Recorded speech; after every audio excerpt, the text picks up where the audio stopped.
Assalamualaikum warahmatullahi wabarakatuh. Kembali lagi nih di Himatika Podcast. Nah, episode kali ini juga kita akan membahas mengenai PKM. Sebelumnya di sini aku Dida Iren Sokowati sebagai moderator dan kita kedatangan tamu spesial yaitu Mas Aldo. Silakan Mas Aldo bisa memperkenalkan diri. Halo Sobat Himatika, perkenalkan saya Muhammad Aldo Febriansa, biasa dipanggil Aldo, dari program studi Pendidikan Matematika Universitas PGRI Semarang, sebagai salah satu mahasiswa yang lolos pendanaan PKM tahun 2023. Wih, lolos pendanaan nih Mas. Selamat ya Mas. Iya. Terus, kesibukan akhir-akhir ini Mas Aldo apa nih? Oke, untuk kesibukan akhir-akhir ini tentunya yang pertama adalah kuliah ya Kak. Karena saya juga masih mahasiswa semester 7, tentunya masih ada mata kuliah yang harus ditempuh, yang harus diselesaikan juga. Kemudian yang kedua adalah tentunya sibuk di PKM, karena pada tahap ini masih berlangsung PKM-nya, yaitu di tahap penelitian, pembuatan laporan-laporan, dan mengerjakan pengeluaran yang dibuat dari PKM. Kemudian eh, aktif di salah satu ormawa Universitas PGRI Semarang, yaitu UKM Paduan Suara Mahasiswa Gisma Universitas PGRI Semarang sebagai Sekretaris Umum 1 dan freelance di salah satu perusahaan Pertamina, yaitu sebagai data entry.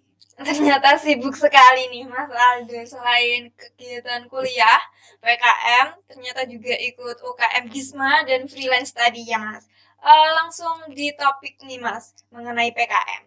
Sebenarnya tuh PKM itu apa sih Mas? Oke, kalau ditanya PKM itu apa, kita harus tahu dulu ya Kak, kepanjangan dari PKM itu apa. Iya. PKM terdiri dari 3 kata, mohon maaf 3 huruf maksudnya. Nah, yaitu kepanjangannya Program Kreativitas Mahasiswa. Dari banyaknya program MBKM, nah program ini salah satu program yang tidak kalah menarik nih Kak. Nah, program kreativitas berarti dalam PKM ini kita itu dituntut untuk kreatif dan inovatif dalam membuat suatu ide ataupun gagasan. Nah, sebenarnya untuk PKM ini itu tidak kalah, maksudnya tidak asing sebenarnya di teman-teman. Kalau teman-teman ketika duduk di bangku SMP ataupun SMA itu mengenal karya ilmiah remaja, itu sebenarnya sama dengan PKM ini Kak. Nah, akan tetapi memang untuk penyebutannya beda, dan ketika kita PKM itu biasanya itu pasti pasti di universitas itu ada yang namanya pengajuan proposal. Nah, ketika kita pengajuan proposal, nantinya proposal kita akan didanai, tapi tidak semuanya. Itu perlu sebuah seleksi yang sangat panjang dan ketat. Oh begitu. Berarti itu PKM ini kayak KIR ya, Iya, karya betul ilmiah sekali. remaja. Ya, kayak Tapi gini. kalau di universitas kuliahan itu apa namanya, kata-katanya itu PKM gitu ya. Iya, betul sekali, Kak. Terus lanjut untuk tujuan PKM-nya sendiri itu apa Kak? Oke, tujuan secara umum untuk PKM adalah mengembangkan kreativitas dan inovatif atau ide dari mahasiswa. Karena di sini kan mahasiswa harus dituntut untuk berpikir kritis. Karena pada dasarnya ketika kita menyusun atau membuat suatu PKM, tentu kita harus eh, memiliki sebuah ide. Nah, ide kan berarti kan kita harus kreatif nih Kak. Jadi tujuannya memang mengembangkan pikiran kita agar kreatif yang pertama. Kemudian yang kedua menjadikan kita nantinya siap menghadapi masa depan yang lebih keren gitu Kak. Berarti bisa dikatakan nih kalau ikut PKM ini bisa melatih skill selain di dunia perkuliahan gitu Kak. Iya betul sekali, di PKM kan juga ada banyak bidang yang tentunya nanti eh, itu bisa aja beda dengan keilmuan yang kita Dapatkan di dapatkan perkuliahan. di bangku perkuliahan. Ketika kita ini dari program studi pendidikan matematika, ketika kita ngambil salah satu bidang PKM yang lain, itu pastinya nanti kita akan belajar mengenai PKM itu, tidak melulu ke matematika begitu kan. Oh, begitu. Berarti itu ya apa namanya? PKM ini tujuannya sangat bermanfaat sekali buat kita semua tentunya. Untuk PKM sendiri itu anggotanya itu anggota atau individu, Kak?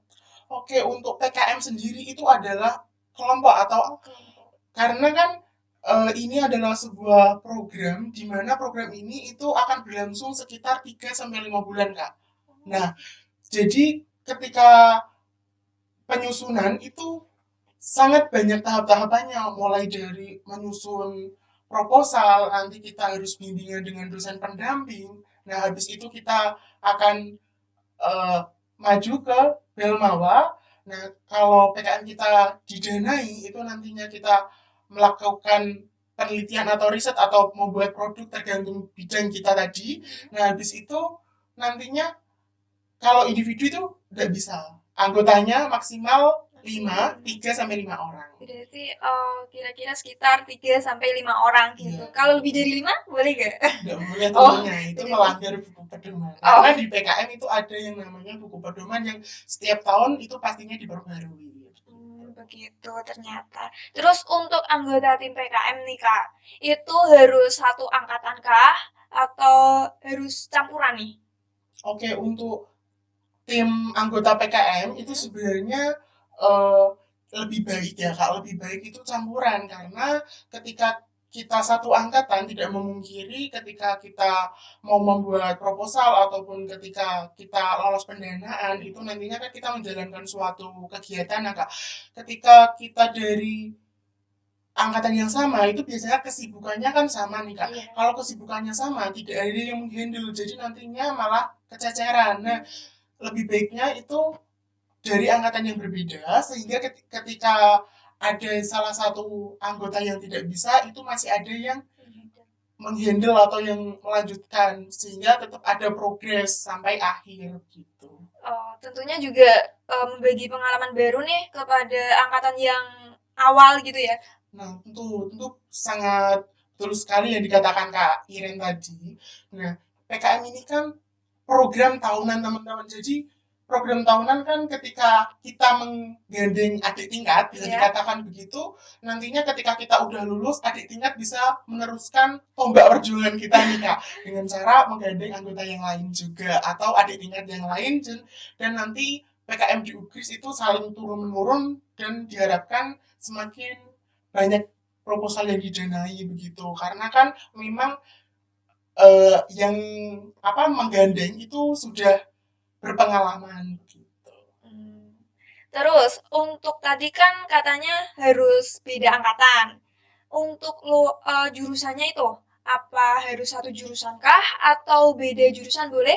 Oke, kalau ngomong jurusan, nah Iya. itu sebenarnya tergantung bidang atau skema yang kita ikuti Kak. Nah dalam PKM itu ada dua kategori. Nah PKM yang pertama itu PKM insentif dan PKM pendanaan. Nah PKM insentif itu terdiri dari dua skema atau dibagi lagi menjadi dua. Nah PKM GFT dan PKM AI. Nah di sini itu PKM-nya itu nanti menuliskan sebuah gagasan dan nanti akan dapat finansial atau uang gitu ya Kak bahasanya. Nah, itu maksimal 2,5 juta. Nah, kalau di PKM 2 ini. Jadi tidak melakukan riset. Jadi setelah proposal didanai, dananya kita bagi bareng-bareng gitu. Kemudian yang kedua ada PKM pendanaan. Nah, PKM pendanaan ini terdiri dari 8 PKM, 8 bidang. Nah, itu sangat banyak teman-teman, itu bisa kalian lihat-lihat, bisa kalian baca di buku pedoman. Nah, itu tergantung dari masing-masing bidang. Ada bidang yang memang wajib satu jurusan atau satu bidang, ada juga yang memang harus beda jurusan karena ketika beda jurusan itu ada sinambungan. Misalkan begini Kak, kita ambil perbedaan dari PKM riset dan PKM kewirausahaan nih Kak. Ketika PKM riset otomatis kan kita meneliti sesuatu dari bidang kita, berarti bidangnya harus sama ya Kak. Iya. Kemudian kalau kewirausahaan itu tentunya kita misalkan dari bidang yang sama itu kurang cocok Kak. Karena apa? Karena ketika kita membuat produk atau kan yang namanya kewirausahaan tentang produk ya Kak. Iya. Nah, itu tentunya ada tahap-tahapannya, misalkan membuat makanan ada pakarnya. Kita panggil aja anak biologi. Kemudian pastinya kita ada menghitung, panggil anak matematika. Kemudian pemasaran ambil aja anak manajemen dan lain sebagainya gitu. Oh, begitu ternyata. Tadi Mas Aldo kan sempat bilang tuh ada bidang-bidang, banyak berbagai bidang. Untuk tim Mas Aldo sendiri nih, masuk di bidang mana? Oke, untuk tim saya, alhamdulillah diamanahi lolos di bidang PKM RSH, Riset Sosial Humaniora nih Kak. Berarti tim Mas Aldo ini masuk di RSH. Iya, salah satu kategori PKM yang didanai, bukan PKM insentif. Kira-kira ini dapat pendanaan berapa nih? Boleh space sedikit atau enggak? Atau enggak usah di itu sampaiin gimana? Oke, sebenarnya boleh-boleh aja ya Kak. Alhamdulillah pada tahun ini PKM tim saya diamanahi dari Belmawa didanai 8,5 juta Kak. Oh, Dan banyak sekali dari ternyata. universitas 1 juta. Oh, kalau boleh tahu nih judul dari proposal PKM-nya tim Mas Aldo ini apa? Oke, untuk judul dari proposal tim saya itu ada, karena tadi kan RSE, Iya. berarti eksplorasi etnomatematika pada tradisi Warangendok melalui materi kiri dan sudut berbasis RME atau Realistic Mathematical Education berbentuk Adobe Animate. Oh, ternyata judulnya juga kayaknya kelihatannya penelitiannya susah gitu. Kayak menarik nih judulnya. Terus lanjut nih Kak, di proposal. Dalam penyusunan proposal itu sebenarnya gimana nih? Cara-caranya, apakah ada tahap-tahapannya? Oke, untuk tahapan menyusun proposal ya Kak. Iya. Tahapan menyusun proposal itu tentunya kita harus, yang pertama, kita harus punya tim dulu Kak. Kita tidak boleh individu ya. Iya. Nah, kita harus punya tim, kita harus punya dosen pendamping. Nah, kita pilih bidang mana yang akan kita geluti atau yang kita tekuni. Nah, kita tidak boleh salah memilih bidang karena itu nanti berakibat fatal untuk pendanaan gagal begitu Kak. Jadi ketika kita udah memilih tim, memiliki dosen pendamping, kita bimbingan dengan dosen pendamping, kita punya ide, kita tuliskan dalam sebuah proposal. Nah, kita diskusikan terus sama dosen pendamping. Pasti nanti dosen pendamping akan memberikan kita masukan, ini kurang apa. Tentunya dari teman-teman Sobat Himatika tidak usah takut mengenai dosen pendamping. Biasanya kan dosennya itu galak-galak dan lain-lain. Tidak, teman-teman. Di PKM itu dosennya itu friendly banget. Jadi mungkin bisa dikatakan sangat berbeda ya Kak kalau di bangku perkuliahan. Kalau di PKM itu dosennya akan membantu teman-teman banget gimana sih caranya membuat proposal biar proposal kita didanai, karena kita berjuang bareng-bareng untuk universitas kita gitu, tidak hanya untuk diri sendiri ataupun kelompok gitu. Terus untuk proses penyusunan proposal itu kapan nih kita harus mulai menyusun proposalnya itu? Oke, pertanyaan yang bagus. Kapan sih kita harus mulai? Kita harus mulai itu sekarang itu sudah bisa teman-teman. Ketika kita udah punya ide, kita punya ide gagasan, kita udah punya kelompok, kita cari aja pendamping, dosen pendamping maksudnya. Nah, kita diskusi dengan dosen pendamping mengenai ide kita, mengenai pemikiran kita. Kita persiapkan dulu, walaupun buku pedoman 2024 belum ada ya Kak. Karena setiap tahun buku pedoman itu ada pembaruan, ada pengembangan. Nah, biasanya dari pihak Belmawanya, nah itu kan PKM itu kan di bawah Ditjen Diktiristek melalui Belmawa Kak. Jadi itu nanti pihak Belmawanya akan menerima proposal kita atau biasanya penutupan batas pengumpulan proposal itu di bulan Maret, Kak. Akan tetapi sebelum ke sana, dari pihak universitas itu juga akan menyeleksi karena proposal di UGRIS kan tentunya sangat banyak ya, Kak. Iya. Harus diseleksi dulu mengenai administrasi dan lain-lain karena nantinya ketika kita berikan ke Bilmawa semua udah yang perfect, otomatis kemungkinan untuk lolos pendanaan itu juga banyak gitu. Berarti ada syarat dan ketentuannya yang harus dipenuhi ya ketika ingin lolos pendanaan. Mungkin Mas Aldo bisa menyampaikan syarat apa aja tuh yang kita bisa lakukan supaya proposal kita itu lolos pendanaan. Oke, bisa dikatakan tips and trick lolos Iya, tips pendanaan ya dan teman-teman. triknya. Nah, lolos pendanaan itu yang pertama ketika kita sudah memiliki ide, memiliki gagasan, memiliki tim yang sangat solid, apalagi kita udah apa namanya bimbingan terus dengan dosen pendamping, kita itu juga akan membuat kita itu semakin percaya diri, semakin aku harus bisa lolos pendanaan walaupun nanti kan ujung-ujungnya kita serahkan kepada yang di atas tapi kita harus berusaha dulu. Nah, tips and triknya itu yang pertama, kita itu ada buku pedoman, Kak. Kita itu jangan apa ya namanya, jangan melanggar buku pedoman itu karena simpel aja teman-teman, ketika buku pedoman itu kita langgar otomatis akan ditolak karena seleksi dari setelah dari universitas itu ada seleksi lagi namanya seleksi di Simbel Mawanya. Nah, itu ada 2 tahapan. Itu sebelum didanai, Kak. Lolos tahap 1 sama lolos tahap 2. Lolos tahap 2 ini yang disebut pendanaan. Nah, lolos tahap 1 itu masih administratif atau mengenai tata letak dan segalanya. Nah, di sini itu biasanya hal simpel, Kak, spasi teman-teman. Spasi itu juga kadang membuat gugur. Di PKM itu ada ketentuan spasinya 1,15. Nah, biasanya kita itu membuatnya kan menggunakan spasi 1,5. Nah, Iya. itu juga gugur.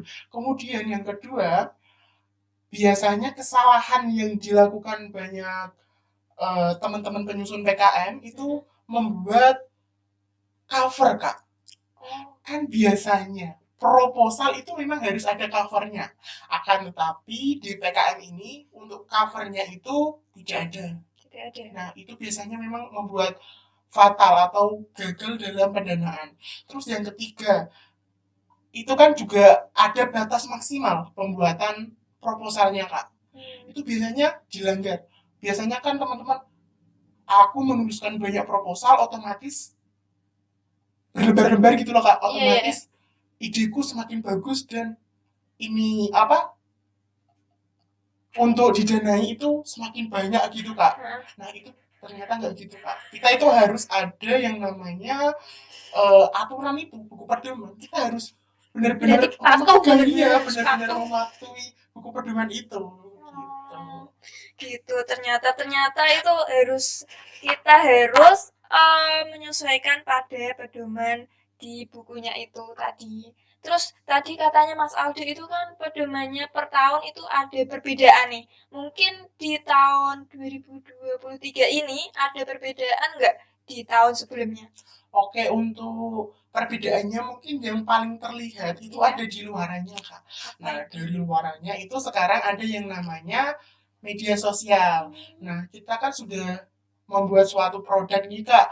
Nah, ketika kita membuat suatu produk ataupun menghasilkan sesuatu, tidak kita publish ke umum, tentunya kayak sayang banget gak sih, Kak, kita udah buat capek-capek selama 3 sampai 5 bulan tadi kan untuk pelaksanaannya, tapi ternyata produk kita yang mengetahui hanya tim internal kampus, hanya tim pihak Belmawa. Nah, sehingga dengan adanya media sosial ini, harapannya teman-teman semuanya itu bisa melihat. Nah, mungkin dari teman-teman semuanya juga ketika bermain Instagram, sekarang kan marak banget ya ke Instagram. Itu ketika di tanggal 15, mulai dari 15 Juni sampai 15 November 2023 ini, itu pasti banyak banget pengiklanan. Nah, karena salah satu apa syaratnya itu harus diiklankan, Kak. Membuat suatu produk atau konten diiklankan, habis itu nanti pasti muncul di beranda-beranda teman-teman semuanya gitu.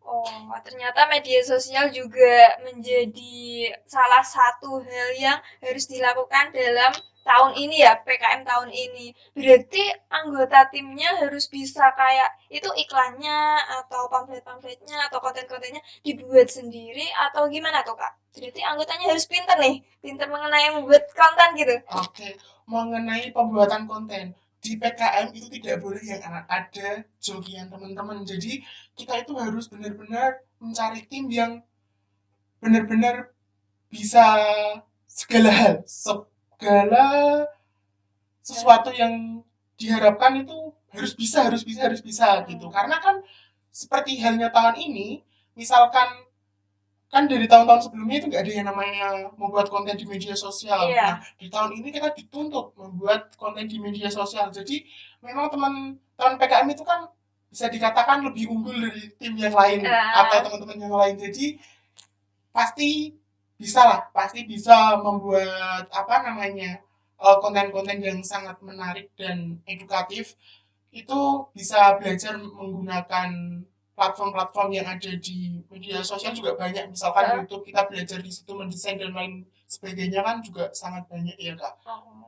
Tidak harus ada anggota yang bisa mengedit dulu. Tapi karena sekarang udah apa namanya harus ada konten media sosial yang per bulannya ada tagihan yang membuat konten, ya diharapkan ketika PKM tahun 2024 itu harus mencari anggota yang mahir di bidang itu. Berarti di PKM ini selain pinter menyusun proposal, harus pinter di media sosialnya juga nih Kak. Iya, kreatif sih, lebih ke kreatif. Banyak ya yang banyak belajar gitu, bukan tentang penulisan proposal, tapi mengenai media sosial tadi, seperti konten-konten gitu ya. Terus lanjut nih Kak, ada pertanyaan dari Instagram. Nah, dari Instagram Himatika nih ada yang bertanya. Ini ada kakak _Freddy Z. Siapa nih? Nanya gini, bagaimana mengatur satu tim untuk menjadi tujuan PKM? Itu gimana nih Kak? Mengatur satu tim untuk menjadi tujuan PKM yang baik. Mengatur satu tim untuk menjadi tujuan PKM yang baik. Nah, itu sebenarnya kembali lagi Kak, kita mencari tim yang solid. Nah, kita mencari tim yang solid, yang sepemikiran dengan kita, sesuai yang bidang yang kita tekuni itu apa. Nah, bidang yang kita minati misalkan kewirausahaan, kita cari orang-orang yang memang bisa kita ajak untuk di bidang itu. Bidang kewirausahaan kan tentunya ada nantinya membuat produk, kita ngajak anak, misalkan kita membuat suatu produk makanan atau apa, kita ngajak anak biologi untuk kesehatan dan lain-lain, kemudian pemasaran, manajemen, hitung-hitungan anak matematika gitu. Jadi timnya itu harus solid dulu. Yang paling penting tadi, kita itu harus bidang apa dulu, dan kita juga harus mencari dosen pendamping sesuai di bidangnya. Nah, misalkan dosen pendampingnya itu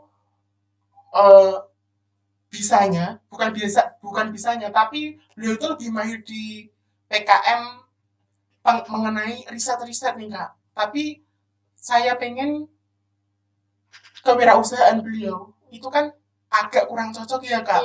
Nah, tapi ya nggak apa-apa. Tapi kalau bisa mencari dosen pendamping yang benar-benar cocok. Misalkan kita ngambil PKN kewirausahaan, otomatis kita menyoroti dosen yang mengajar mata kuliah kewirausahaan begitu, biar ada sinambungan juga. Biar ada nyambungnya juga. Yeah. Oke, ini ada pertanyaan selanjutnya nih Kak, ada dari Grahita _ jika kita sudah punya ide, tapi bagaimana caranya mencari orang yang bisa satu tim? Oke, kita punya pertanyaan dari Grahita. Kita sudah punya ide, bagaimana kita mencari orang yang bisa satu tim. Nah, sebenarnya ketika kita punya ide, itu dikategorikan ada dua, kita bisa menulis atau tidak teman-teman semuanya. Nah, ketika kita bisa menulis, kita tuliskan dulu. Kalau nggak, kita cari anggota dulu yang tentunya kita harus mengingat ya Kak, bidangnya tadi bidang apa yang kita tekuni, kita menulis, kita cari dosen pendamping untuk pembuatan penyusunan proposal. Nantinya ketika kita sudah menulis, sudah bisa bimbingan terus sama dosen pendamping, insya Allah diberi kemudahan lancar kok Kak. Tapi ketika kita tidak bisa menulis atau terkendala dalam menulis sebuah proposal, kita memang kan PKM itu berawal dari sebuah masalah. Nah, masalah itu kita angkat, kemudian kita cari solusinya nih. Solusinya tentunya ya tidak solusi yang biasa-biasa aja, karena ini kan di sini tentunya tentang kreativitas mahasiswa. Kreativitas mahasiswa berarti tentang yang luar biasa pokoknya untuk penyelesaian solusinya. Jadi kita harus benar-benar tahu nih mengenai ide kita dan teman-teman kita gitu. Oh gitu. Ini selanjutnya ada pertanyaan dari Z_Fadile. Bagaimana cara menuangkan gagasan yang ada di pikiran kita melalui tulisan? Itu gimana nih Kak? Oke, mungkin mirip ya Kak tadi pertanyaannya. Nah, sebenarnya untuk menuliskan gagasan itu menurut beberapa orang itu memang agak sulit ya Kak, mungkin menulis itu. Tapi kan di sini juga media sosial atau platform yang bisa digunakan untuk belajar itu tentunya kan masih sangat banyak banget, terbuka lebar untuk kita belajar, apalagi untuk PKM 2024 ini jangannya masih lama. Nah, kita bisa belajar dulu untuk gimana sih caranya kita menulis yang baik dan benar. Nah, kita menulis yang baik dan benar, kita harus memperhatikan kutipan, tanda baca, dan lain-lain ya Kak. Nah, tentunya ketika kita menulis itu ada sesuatu yang krusial. Nah, kalau teman-teman aku kok udah belajar sana sini menggunakan platform ini tapi kok gak bisa terus. Nah, kita cari anggota tim yang benar-benar bisa nih menulis, akan tapi harus kita pantau mengenai ide. Nah, jadi aku udah belajar, aku gak bisa menulis, tapi tetap kita pantau. Mungkin teman kita yang mahir menulis, kita pantau. Aku pengennya kayak gini, kayak gini, kayak gini. Nah, itu nanti mungkin bisa dibantu temannya untuk menuliskan dalam sebuah paragraf begitu ya, dalam sebuah proposal, sehingga nantinya akan menjadikan proposal itu proposal yang sangat luar biasa. Dan digarisbawahi harus dalam pantauan kita. Ketika kita tidak bisa menulis sebuah proposal, itu kan kita bisa tetap membaca hasil tulisan dari teman kita. Apakah sudah sesuai yang kita harapkan mengenai ide atau maksud dari proposal atau tulisan ini. Oh begitu ternyata teman-teman. Ini ada pertanyaan selanjutnya. Ada dari Retnompong_. Dia tanya, apa manfaat PKM untuk mahasiswa? Itu Oke, manfaat PKM untuk mahasiswa. Tentunya manfaat PKM bagi mahasiswa sangat banyak ya teman-teman. Karena di sini kan mahasiswa dituntut untuk kreatif, inovatif. Nah, mengembangkan pikiran yang pertama. Nah, yang kedua, itu kalau kita PKM insentif, kita benar banget kita menentukan sebuah gagasan yang itu nantinya juga akan mendapatkan finansial atau uang lah, biasanya begitu. Dan uangnya itu juga lumayan kalau digunakan dalam sebuah tim, bisa membantu untuk mahasiswa. Kan kita mahasiswa orang ngekos ya, anak-anak ngekos, jadi uang itu bisa digunakan untuk kebutuhan sehari-hari kita. Nah, kemudian yang ketiga, kan karena ini adalah suatu program, tentunya PKM juga dapat diakui mengenai SKS-nya, teman-teman.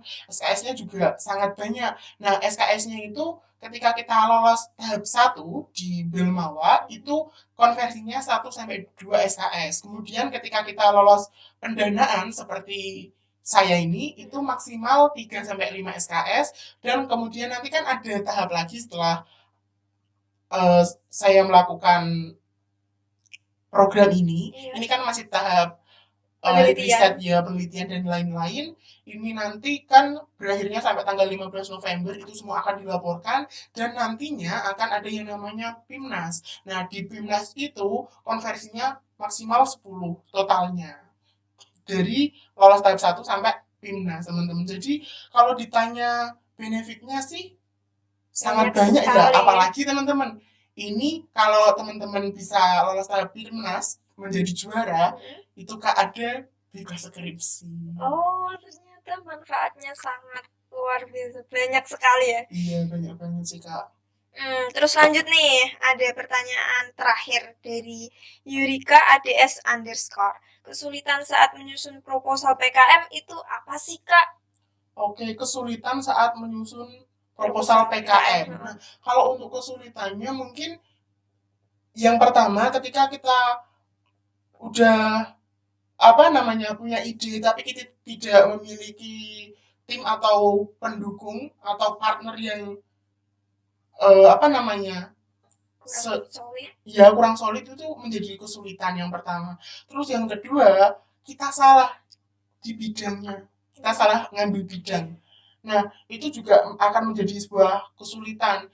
Nah, tapi yang paling penting ketika kita udah membaca buku pedoman PKM yang setiap tahunnya itu pasti ada. Nah, itu insya Allah bisa mengurangi kesalahan atau membuat kita semakin tahu nih Kak apa yang menjadi yang menjadi kesulitannya. Nah, nanti misalkan ada sebuah kesulitan yang benar-benar tidak bisa kita selesaikan, kan masih ada dosen pendamping yang siap mendampingi. Nah, misal pun dosen pendamping bingung, kita bingung, nanti dari pihak Bilmawanya sebelum masa penutupan penerimaan proposal itu ada yang namanya sosialisasi. Di situ kita juga ada Q&A di pihak Bilmawanya. Jadi nanti kita bisa ikut sosialisasi itu karena sosialisasi dari pihak Bilmawa itu sangat sangat banyak sekali lah, tidak hanya satu kali. Jadi nanti kita bisa tanya di forum itu. Tapi biasanya di dosen pendamping itu sudah memiliki pengalaman yang sangat luar biasa dan mungkin bisa membantu kita untuk mengatasi kesulitan itu. Oh, berarti ini ada pertanyaan, kalau dalam kelompok itu apakah ada yang menjadi beban dalam proses PKM? Nah, ketika ada anggota kelompok yang begitu, menurut Mas Aldo nih menyikapi orang tersebut gimana nih?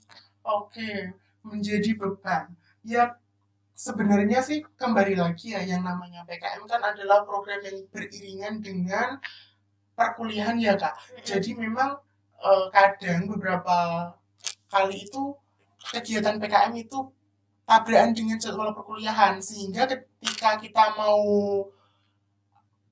menjalankan PKM itu ada yang alasan kuliah dan lain-lain. Nah, cara mengatasinya itu kita harus saling mengingatkan, harus solid kembali apa sih tujuan PKM ini. Kan PKM juga ada yang namanya tadi konversi SKS. Kita harus ingat nih, aku udah dikonversi 7 misalkan lolos pendanaan aku udah dikonversi 7 SKS kan totalnya. Nah, 7 SKS berarti kan udah mengurangi sedikit beban nantinya kan. Nah, itu kita harus mengingatkan itu juga ke mereka kan. Kemudian kalau misal masih aduh capek dan lain-lain mau meninggalkan PKM ini, tentunya kita harus tetap menggandengnya karena kita kan menyusun di awal bareng-bareng, kalau bisa diakhiri juga bareng-bareng begitu ya Kak.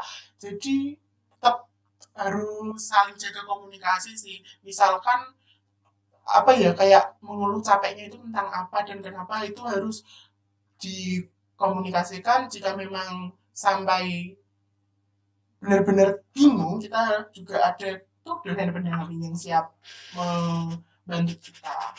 Oh begitu. Jadi kalau ada anggota yang udah patah semangat nih, kita yang lain itu harus kayak narik nih, memotivasi kembali. Saling support ya. Iya, saling support juga. Terus untuk menutup podcast kali ini ternyata udah sampai di akhir, dan pertanyaan terakhir untuk Mas Aldo, kesan pesannya Mas Aldo ketika mengikuti PKM dan kesan pesannya buat teman-teman ketika ingin membuat PKM itu apa Mas? Oke, kesannya PKM itu sangat program yang sangat luar biasa, program tahunan yang sangat keren, program tahunan yang bisa mengembangkan kreativitas dari mahasiswa. Kita mengangkat sebuah masalah dan kita mencari solusinya, itu adalah sesuatu yang sangat keren. Dan solusinya itu kan ada pendanaannya tadi, itu sangat-sangat keren. Pesannya untuk mahasiswa baru atau sobat dari podcast Himatika, mari kita semarakkan pembuatan PKM di tahun 2024, karena alhamdulillah Kak, di tahun ini Universitas PGRI Semarang, universitas tercinta kita, itu lolos 22 proposal pendanaan Kak, yang lebih banyak lah daripada tahun-tahun sebelumnya gitu. Jadi tetap semangat teman-teman, walaupun hanya 22, itu angka yang sangat besar untuk proposal gitu. Itu sebelumnya totalnya itu dari 3.800-an Kak. 3.800 proposal yang masuk. Berarti tadi salah satu dari 3.000 proposal tadi. Mungkin itu ilmu yang disampaikan dari Mas Aldo, ilmunya sangat bermanfaat sekali buat kita semua tentunya. Terima kasih Mas Aldo udah mampir di podcast Himatika Studio ini. Kalau begitu aku tutup. Jangan lupa like, subscribe, dan share video ini. Dan jangan lupa juga nantikan episode-episode selanjutnya. Dadah, Assalamualaikum warahmatullahi wabarakatuh.